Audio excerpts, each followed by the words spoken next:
Where's clarity when we need it the most? Why can't we think clearly when things become contrary to our desired reality?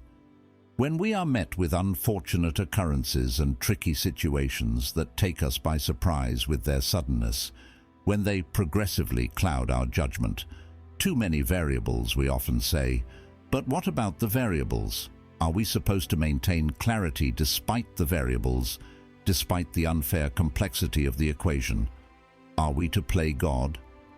A more accurate question would be, what does it take to think clearly when it feels impossible to do so? Well, there's an interesting way to find the answer to that question. You only need to ask yourself, are you calm in the moments when you most lack clarity? If the answer's no, then there lies the reason for the lack of clarity in troubling situations. When you're able to keep calm, you think clearly. When you think clearly, you keep calm. There isn't much else to it, except that the path to either, the Stoic path rather, isn't easy. For it involves a lot of things, and it begins with turning inward, with a daily practice of focusing on yourself. The Stoics believed that to think clearly, you must start with the minimalist philosophy and keep it simple. Keep only what matters, and learn to let go of the rest. Gain wisdom from the great minds who came before us, whose teachings can guide you through life's twists and turns. Embrace your true self beyond fleeting emotions and impulses, and understand that much of what you fear or obsess over isn't real. Most of it is just the mind projecting worries about things that may never happen. And when obstacles arise, as they inevitably will, don't be overwhelmed, embrace them. Understand that the obstacle isn't something standing in your way. The obstacle is the way. Epictetus said, "It's not what happens to you, but how you react to it that matters." It all comes down to seeing things differently by practicing Stoic reflection. In today's video, we will guide you through these Stoic insights, showing you how each step leads you closer to the calm clarity you seek. If you appreciate what we're doing, do us a simple, free favor by hitting the subscribe button and make sure you don't skip any part of the video to get the mindfulness needed to stop the noise, find your center, and see life as it truly is. Now, let's get into it. This is real talk. For tough people, the Stoic way. Don't skip it, don't rush it. Hook those earphones up and let things go.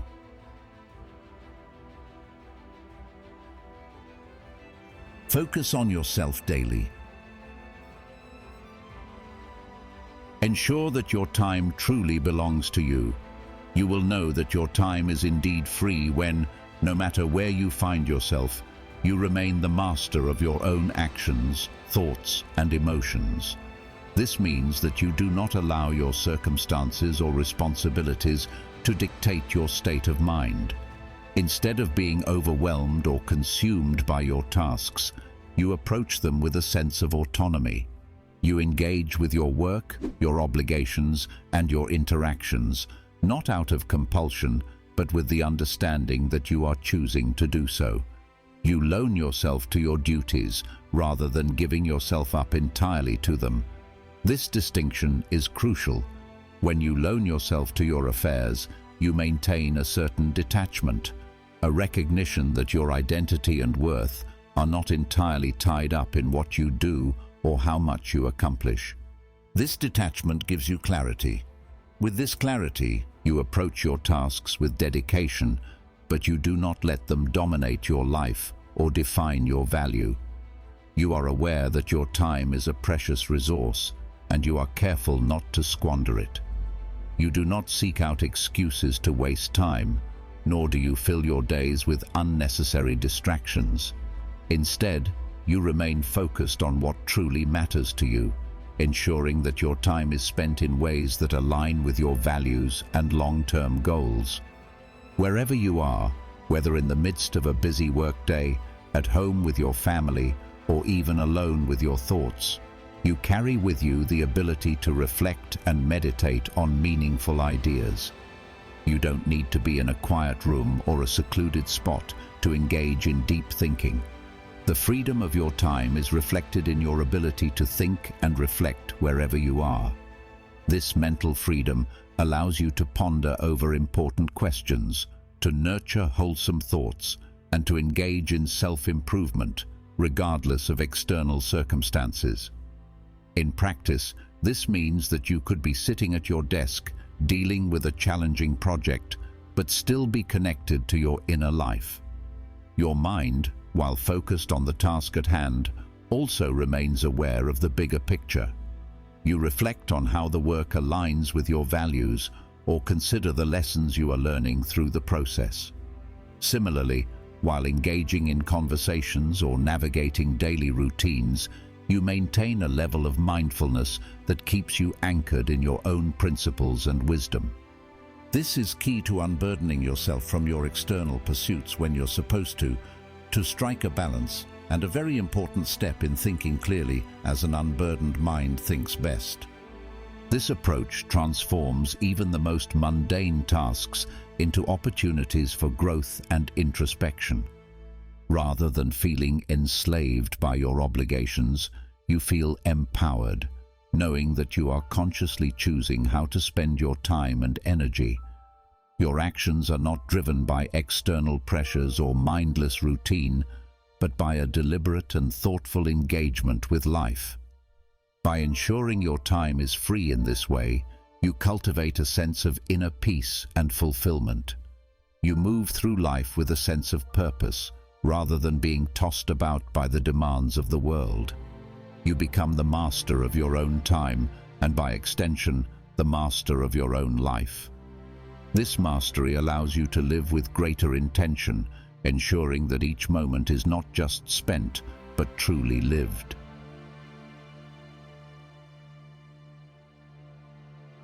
How Stoics find balance in their life. Finding the right balance between social interaction and personal reflection is essential for a well-rounded and fulfilling life. It is also the key to a clear and calm mind. When you engage with others, particularly your friends, it's important to do so wholeheartedly, offering them your attention and presence. Friendship is a valuable aspect of life, and nurturing these relationships brings joy, support, and a sense of connection. However, in giving yourself to your friends, do not lose sight of the need for your own company.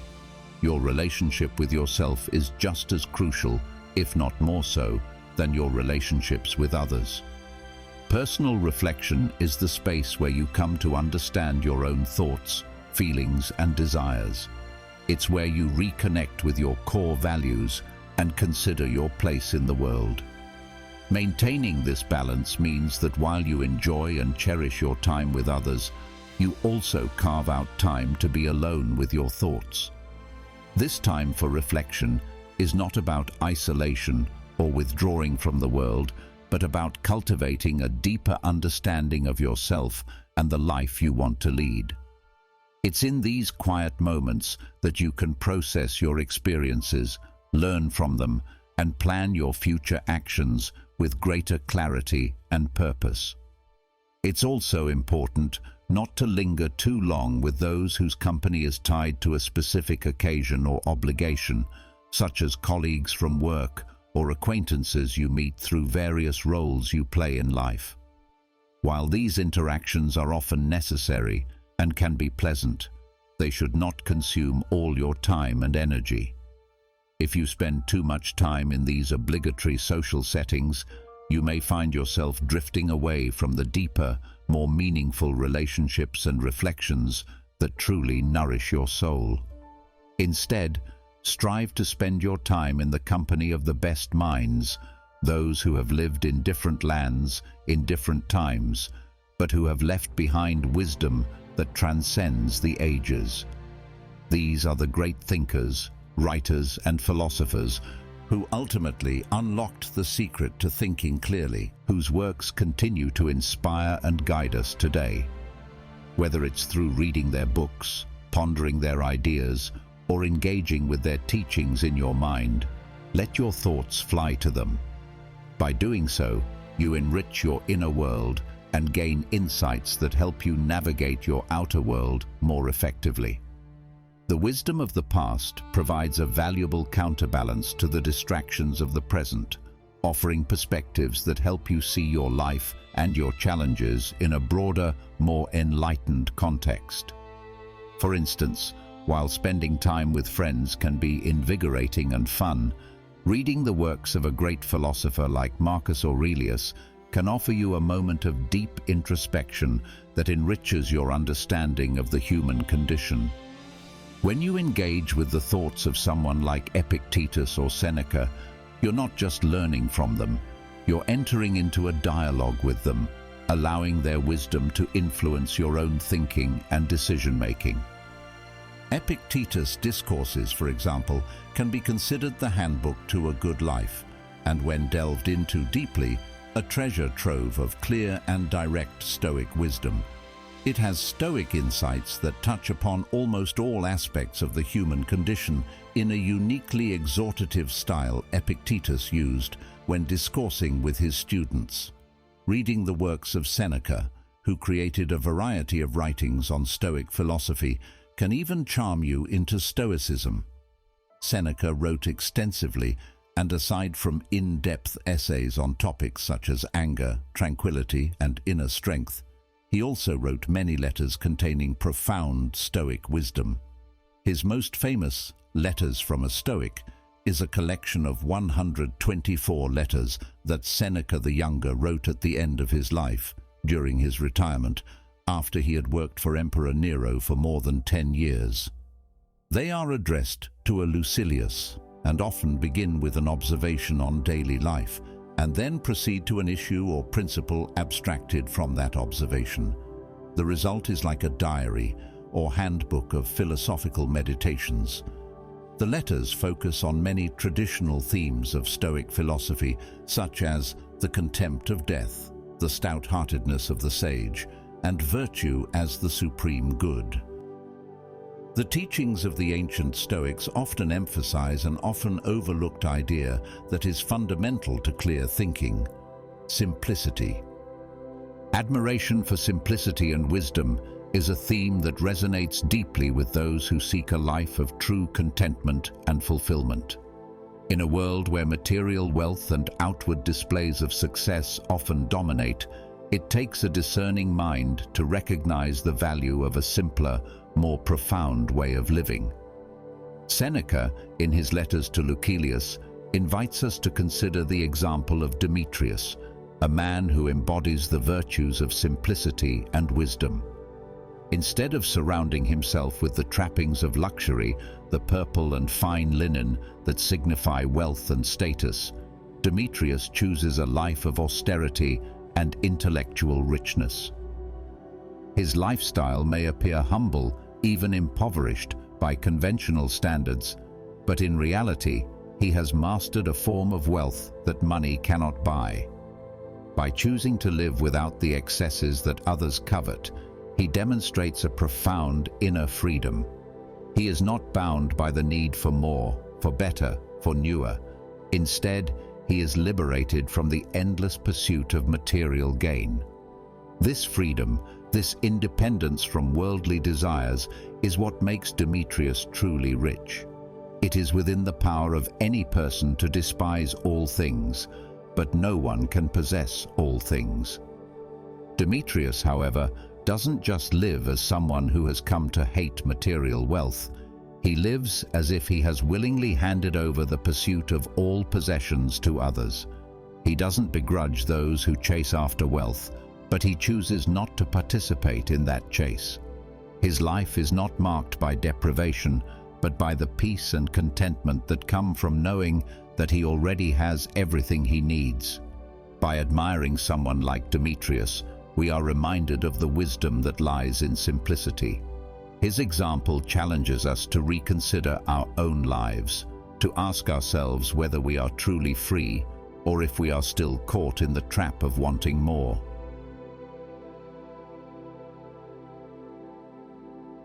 The Stoic secret to mastering yourself.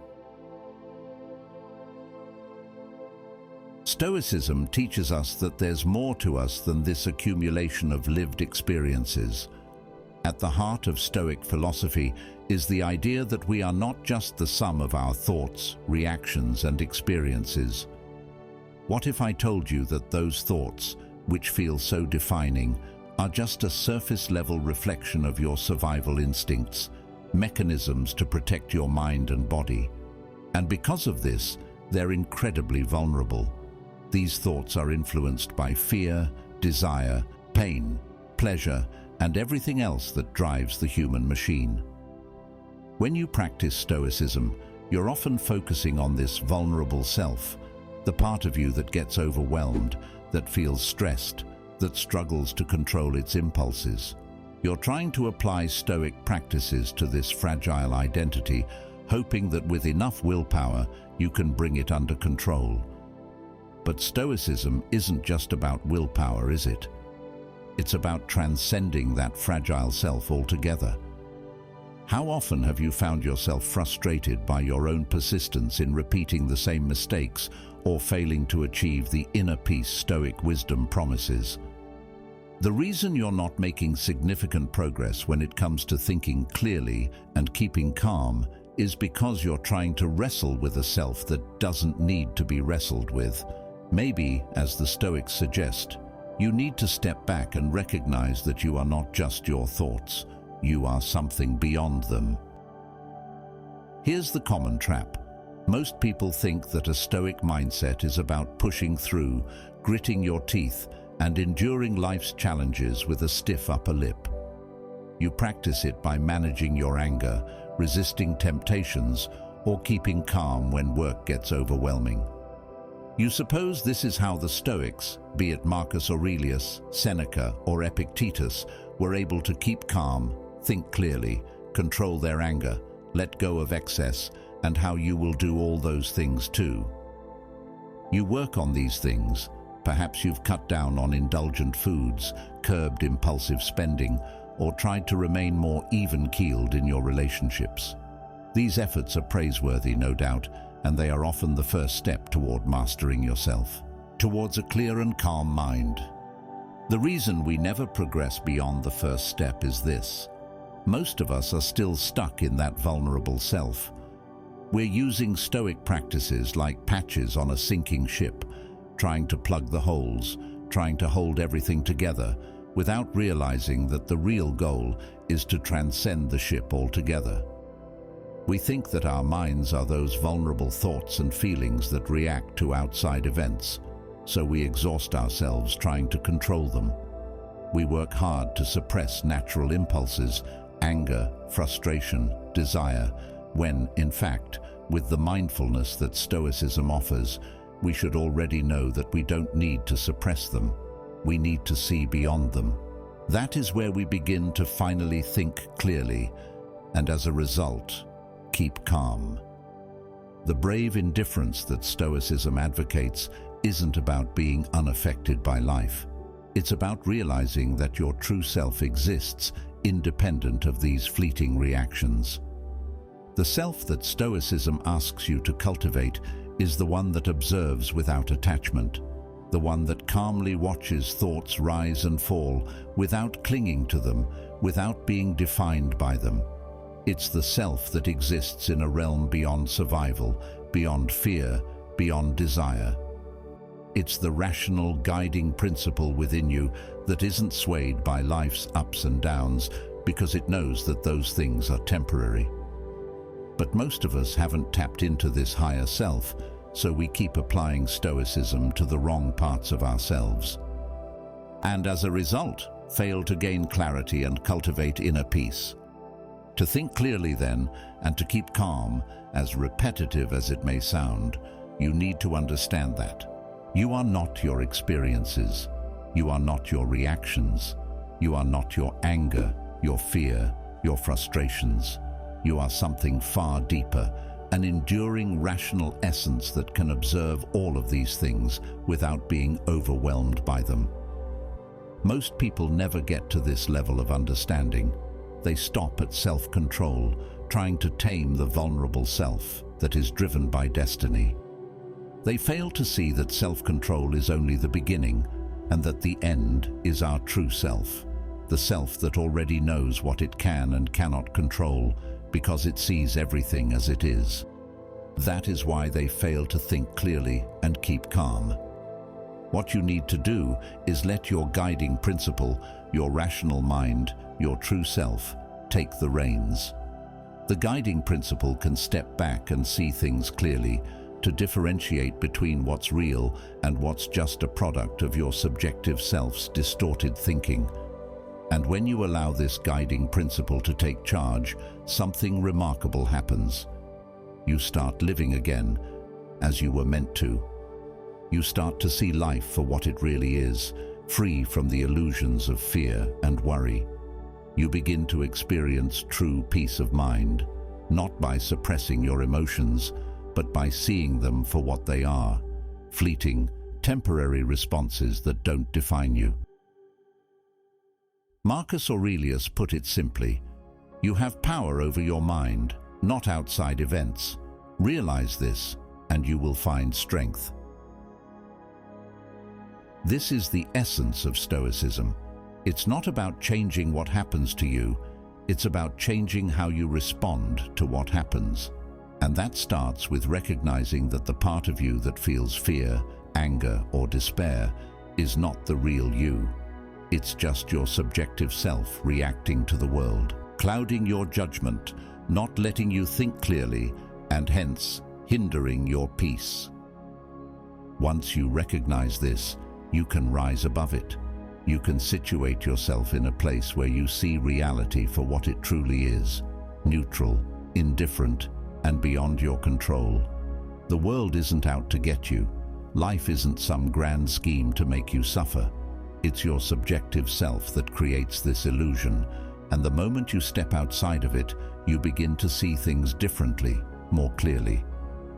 You start to realize that most of the things you worry about don't deserve your attention.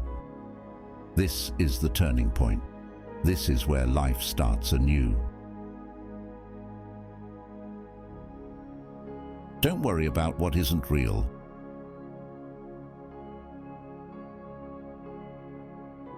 We often find ourselves haunted by more fears than the world could ever actually manifest. Our minds are fertile grounds for worry, anxiety, and dread, but much of what we fear never comes to pass. The real pain we experience in life is often less than the anguish we create in our own imaginations. Our thoughts can become prisons, chaining us to anxieties about things that haven't happened and may never happen. We allow ourselves to be tormented by shadows, by the mere possibility of danger, rather than waiting for the real crisis to emerge, if it ever does. When we let our imaginations run wild with fear, we react to the idea of danger as though it's already upon us, robbing ourselves of peace in the present moment. The irony is that many of the threats we anticipate will never materialize, and yet we suffer as if they are already real. The Stoics remind us that we shouldn't borrow trouble from the future. Why let ourselves be unhappy before the crisis arrives, especially when it might never arrive at all? This habit of exaggerating potential dangers, of imagining the worst possible outcomes, is a form of self-torment. Some things weigh on us more heavily than they should. Some worries haunt us long before there's any real cause for concern, and some fears are entirely baseless. Yet, we allow them to dictate our emotions, to cloud our judgment, and to steal our joy. The fear we experience is disproportionate to the actual threat, and this disproportionate response stems not from the strength of the perceived danger, but from the weakness of our minds. Our minds, when left unchecked, have a way of twisting reality into something far more sinister than it is. We hear a neutral comment and interpret it as an insult. We see a colleague's success and assume it's a threat to our own. We take a momentary look of disapproval and inflate it into a long-standing grudge. Instead of focusing on what is actually happening, We imagine the worst-case scenario, allowing our fears to spiral out of control. We don't just consider the anger of an adversary, we let our minds wander to the most extreme consequences of that anger, blowing things out of proportion and creating unnecessary distress. Frequently, we are more troubled by our own fears and imaginations than by actual events. Rumor, which can stir up panic and anxiety, often plays tricks on us. Just as rumors can escalate conflicts between nations, they can also disturb our peace of mind, making us anxious about things that may never come to pass. We have a tendency to accept what others say without questioning it. Instead of investigating the truth behind our fears, we often retreat at the first sign of trouble, just like soldiers who flee their camp when a dust cloud, raised by nothing more than stampeding cattle, makes them think an enemy is approaching. We panic before we even know what we're facing, simply because we assume the worst. What's more, it's often the idle, baseless rumors that disturb us the most. While truth has clear boundaries, something either is or isn't true, uncertainty breeds endless speculation. When we don't know the full picture, our minds fill in the gaps with worst-case scenarios, and this uncertainty is what drives us into a state of panic. Unlike other fears, which can be confronted with reason, panic fear is irrational and uncontrollable. It's a fear without foundation, a fear that exists purely in our minds, and because of this, it can be the most destructive of all. Whether it is rumor or a made-up fact we sell ourselves, if we indulge these fears to the fullest, life becomes unbearable. There's no end to the sorrows we can create for ourselves if we allow our imaginations to run wild with worry. In the face of such fears, we must strive to remain grounded. Rather than letting idle talk or uncertain possibilities dictate our emotions, we should focus on what is real and present. By doing so, we can maintain our composure and avoid being swept away by baseless fears. What is the benefit of this mindset? Time, precious time. By not allowing ourselves to be consumed by fear or anxiety over what might happen, we buy ourselves the time to live fully in the present.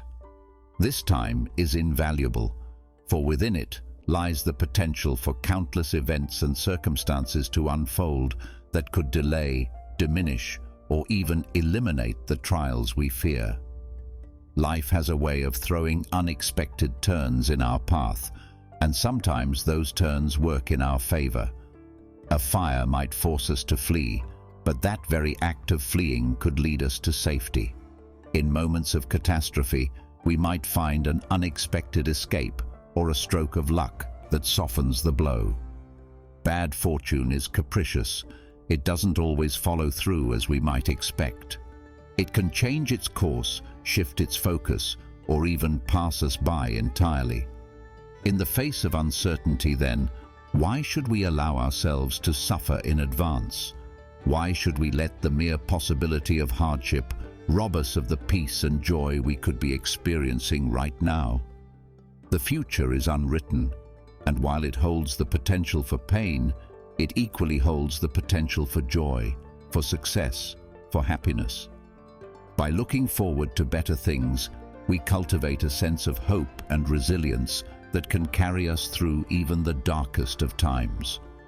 Moreover, there is a pragmatic wisdom in not rushing to meet our suffering before it arrives. By conserving our emotional energy and not allowing ourselves to be prematurely burdened by fear, we keep ourselves mentally and emotionally prepared to deal with challenges as they arise.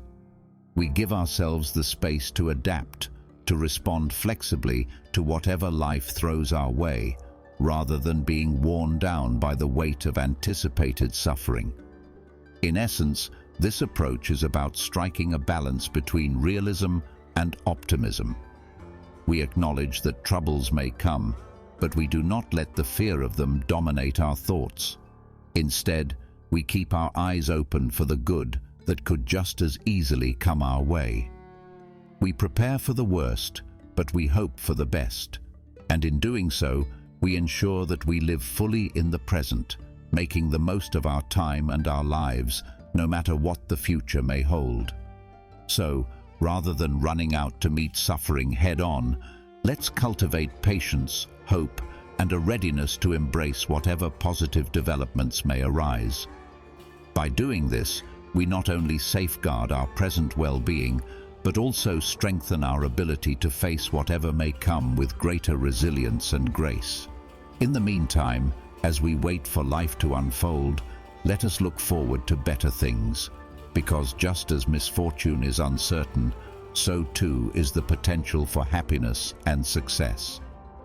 But what if our fears are too strong, too entrenched, to be dismissed by reason alone? In such cases, the Stoics suggest an intriguing approach: counter one weakness with another. If fear threatens to consume us, we can temper it with hope. While hope is not a foolproof solution, it can serve as a counterbalance to fear, providing us with a glimmer of light when darkness threatens to take over. It's a way of reminding ourselves that just as the things we fear may never happen, the things we hope for might also be illusions. This perspective helps to keep us grounded, preventing either extreme from dominating our thoughts. Ultimately, there is nothing so certain among the objects of our fear that it outweighs the uncertainty of life itself. The dangers we dread often fade into nothing, and the hopes we cherish can just as easily lead to disappointment. By recognizing the transitory nature of both fear and hope, we can maintain a balanced outlook. Instead of being swayed by every passing worry or fleeting desire, we learn to navigate life with equanimity, understanding that our real power lies not in controlling external events, but in managing our internal responses to them. Stoic wisdom here is a call to strengthen our minds, to reclaim our peace from the clutches of unnecessary fear. By keeping our imaginations in check, by focusing on the present reality rather than the possible future, and by balancing our fears with hope, we can lead a life that is not only less burdened by anxiety, but also richer in true contentment. Life, after all, is too short to be spent suffering over what might never happen. The obstacle is the way.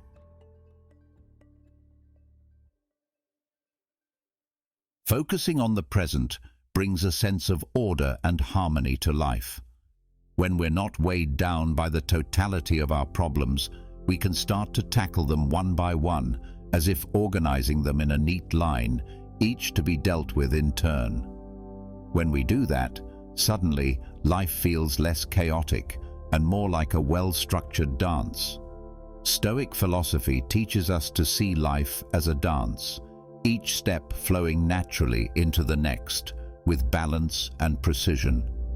We pass from one problem to the next without being overwhelmed by the enormity of it all. We create a rhythm in our actions where each movement, each task, is part of a larger, harmonious whole. Marcus Aurelius says, "Do not let the future disturb you.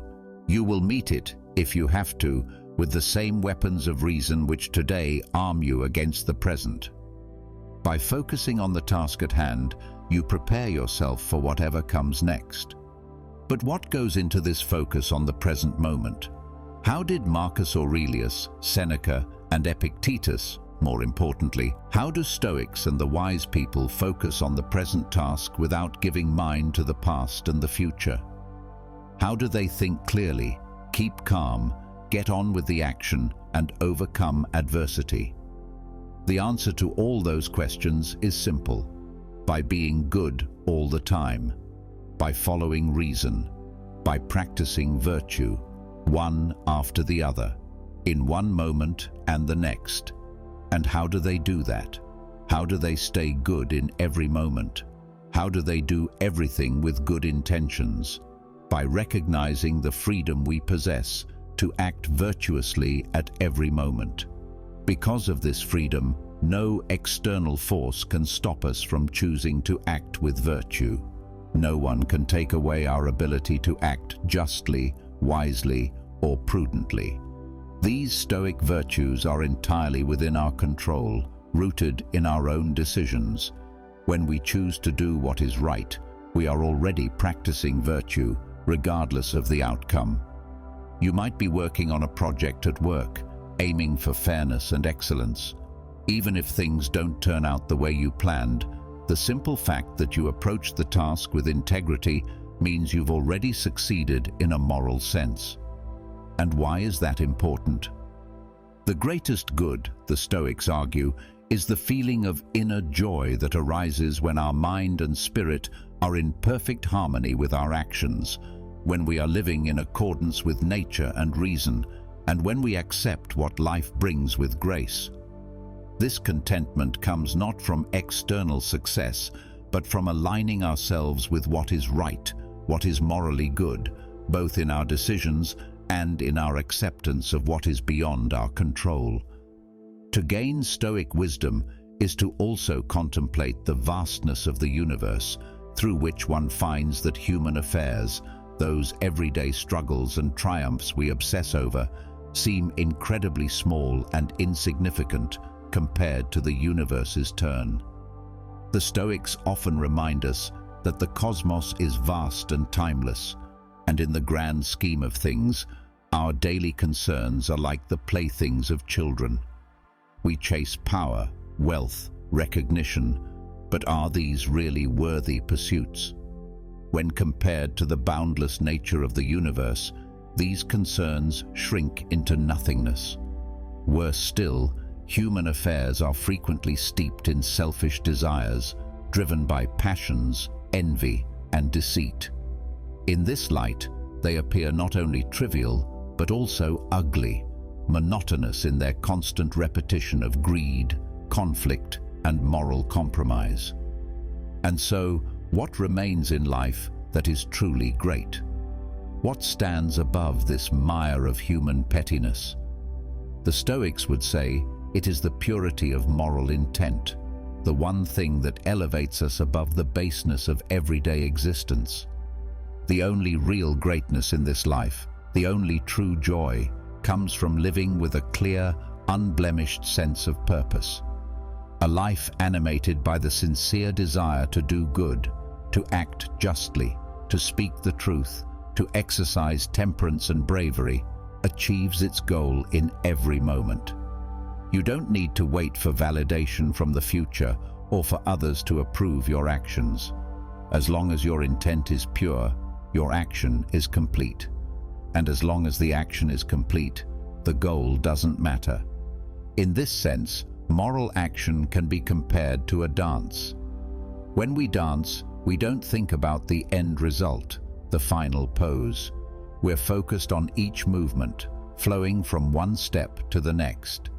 The beauty of dance lies in the moment, in the rhythm, not in its conclusion. And yet, if the music stops unexpectedly, the dance feels unfinished, as though it has been interrupted before its completion. Consider what happens when our morally good actions are blocked. Let's say you plan to volunteer for a cause, but circumstances, perhaps an illness or sudden work commitments, prevent you from following through. According to Stoicism, this doesn't mean you've failed. Every moment of moral action is perfect and complete in itself. Even if your actions are interrupted, or if circumstances prevent you from achieving the external result you hoped for, the action remains whole.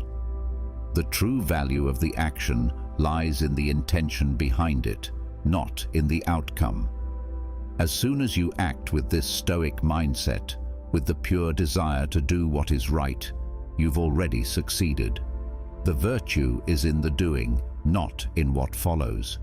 You've danced the dance of life perfectly, even if the music stops before you expect it. On the contrary, this presents a new opportunity. an opportunity to practice another virtue, the virtue of accepting what is beyond your control. In other words, accepting destiny and changing our course. And here's where the Stoic idea of consent to destiny comes into play. If the result of the action we hope to perform cannot be realized, reason steps in and reminds us that there is still something you can do. We can practice the virtue of acceptance. Doesn't matter if our actions have a moral bearing or are morally neutral, such as winning a race or passing an exam.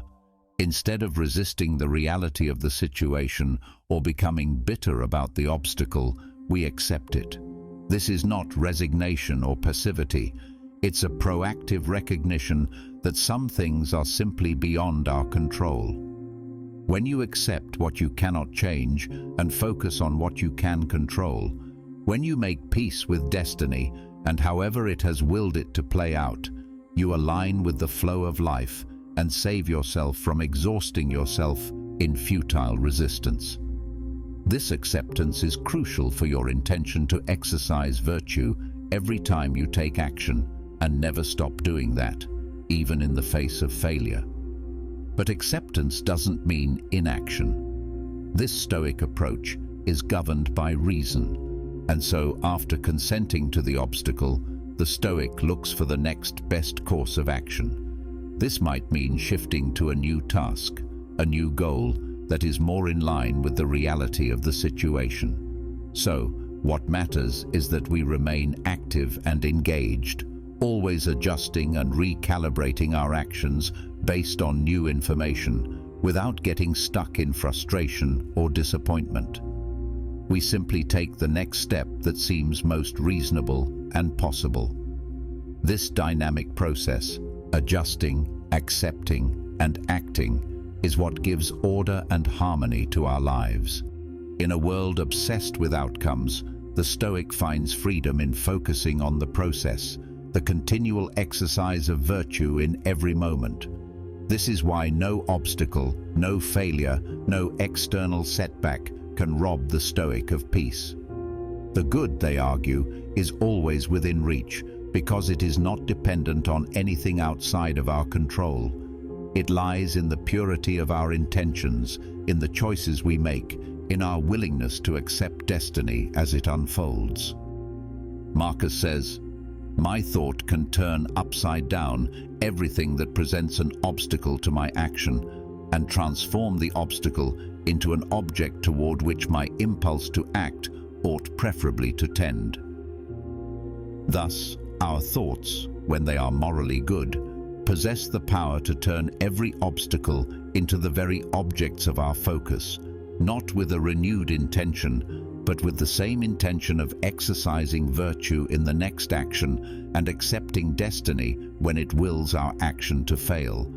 One clear thought follows the next, and the mind grows calmer with each.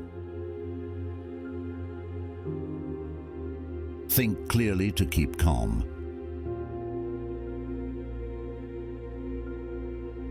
Philosophy is not merely an intellectual exercise, but a vital refuge, a sanctuary for the mind and soul amidst the chaos of life.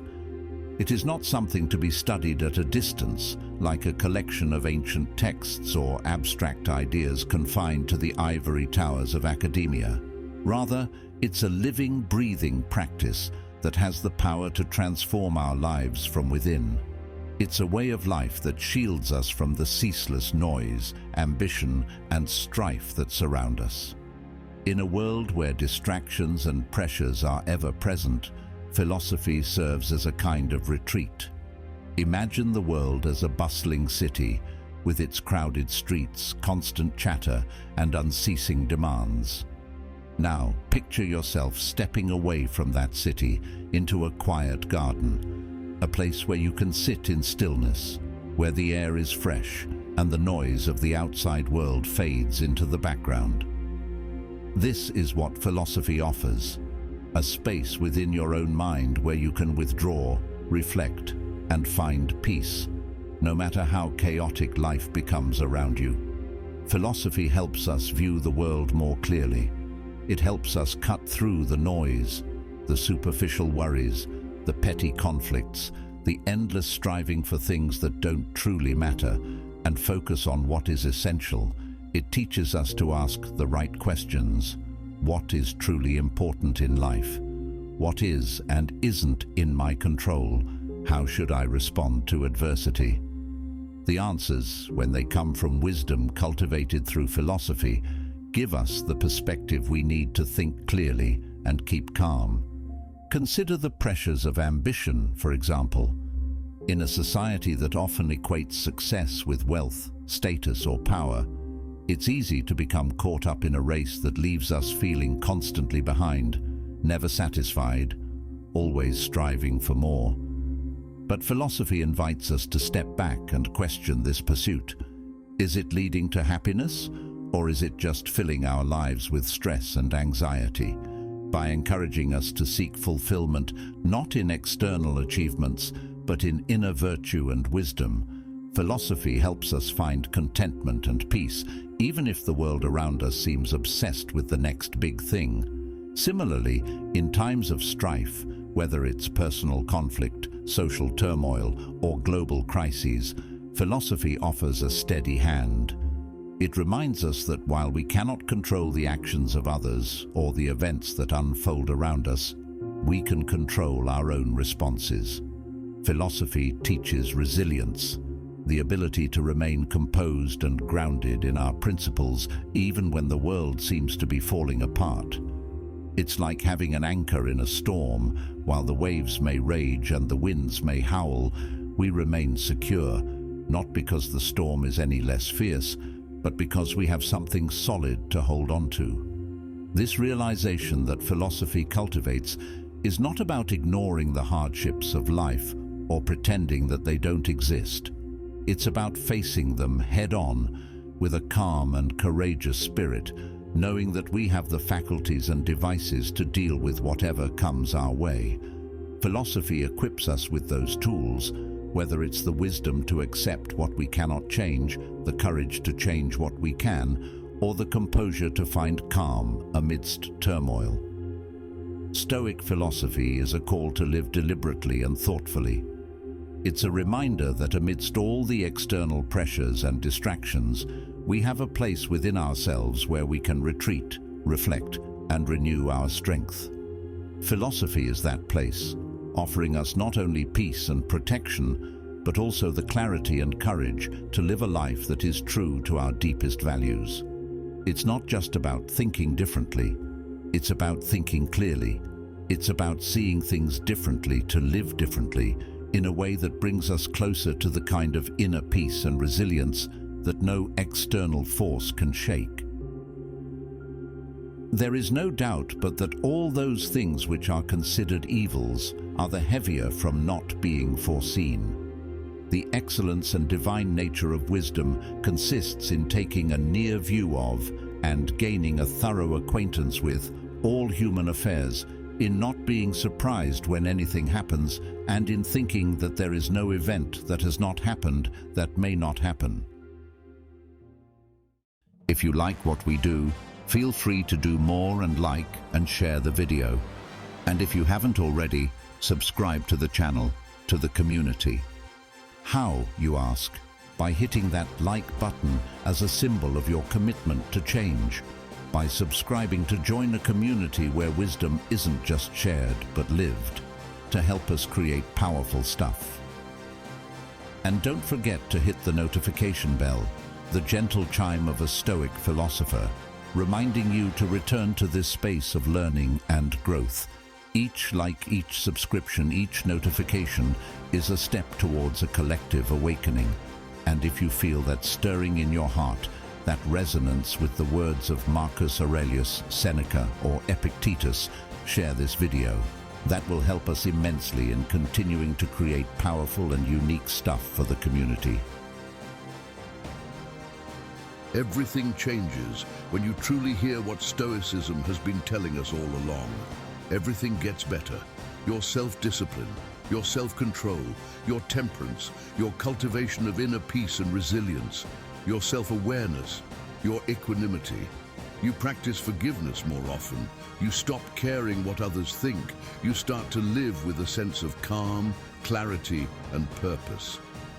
Even the practice of Stoic principles of the dichotomy of control, negative visualization, memento mori, amor fati, and the view from above gets easier and, more importantly, effective.